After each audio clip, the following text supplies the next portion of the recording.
As an action film, Civil War is extraordinary. But when telling about a civil war in the United States, it seems like a polemic and a story that fails. It is too simple to call a civil war in the United States resulting in an ambiguous war, but whether this is a picture of America in the future is not that important, because it functions so effectively as a reflection of the uncertain present. Let's just start the story. A civil war has engulfed the United States, fought between the federal government, led by a third-term president, and secessionist movements. Despite the president claiming that victory is close at hand, it victory in the history of military is considered only a matter of time before Washington, D.C. is reached by the Western Forces, WF, led by Texas and California. After surviving a suicide bombing in New York City, veteran war photographer Lee Smith and journalist colleague Joel meet with their mentor Sammy to share their plan to interview the isolated president. While trying to dissuade them from heading to the Capitol, Sammy joins them so he can reach the front line at Charlottesville, Virginia. The next morning, Lee finds Joel has allowed a young, aspiring photojournalist Lee encountered at the bombing, Jessie Cullen, to join them. And put it on. Then circle in from West Virginia. After departing the city, the group stops at a gas station protected by armed men. Jessie explores a nearby car wash where she finds the men are torturing two alleged looters. One of the guards follows Jessie, but Lee diffuses the situation by taking a photo of the man posing with his victims. Later, Jessie berates herself for being too scared to take photos. Following an overnight stop near ongoing fighting, the group documents combat the next day as secessionist militiamen assault a Loyalist-held building. Lee sees Jessie's potential as a war photographer and begins to mentor her, while Jessie photographs the militia executing captured Loyalist soldiers. Continuing, the group spends the night at a refugee camp before passing through a small town where, under watchful guard, residents attempt to live in blissful ignorance. Later, they are caught in a sniper battle amid the remains of a Christmas fair. Nearby snipers mock Joel's questioning what side they are fighting for or against, instead surmising the situation as killing those trying to kill them. Jessie's nerve and photography skills improve as she becomes increasingly desensitized to violence.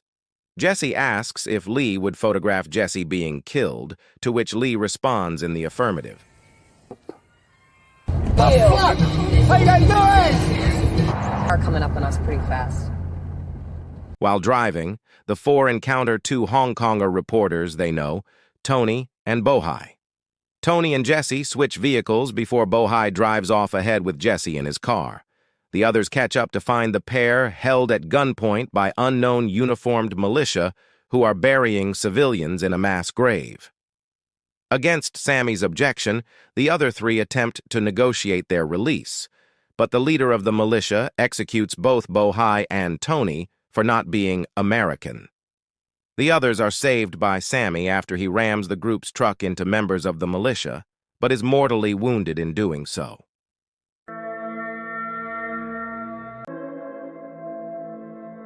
Traumatized, the remaining three arrive at the Charlottesville WF base and find most of the remaining Loyalists have surrendered, leaving Washington, D.C. undefended outside of fanatical remnants of the armed forces and Secret Service.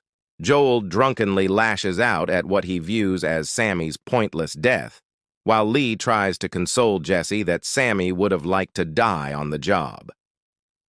Lee finds herself unable to document Sammy's death and deletes a photo she took of his body.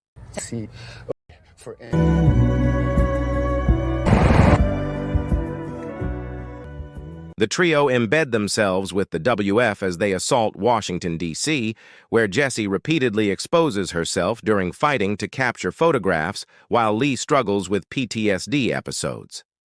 After the WF breach the White House's fortified perimeter, the presidential limousine attempts to flee only to be quickly intercepted and its occupants killed.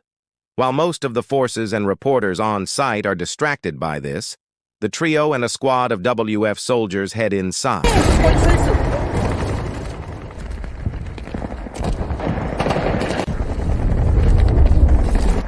Advancing through the largely abandoned building, an abortive attempt by the few remaining Secret Service agents still guarding the president to negotiate his surrender and safe passage turns into a firefight.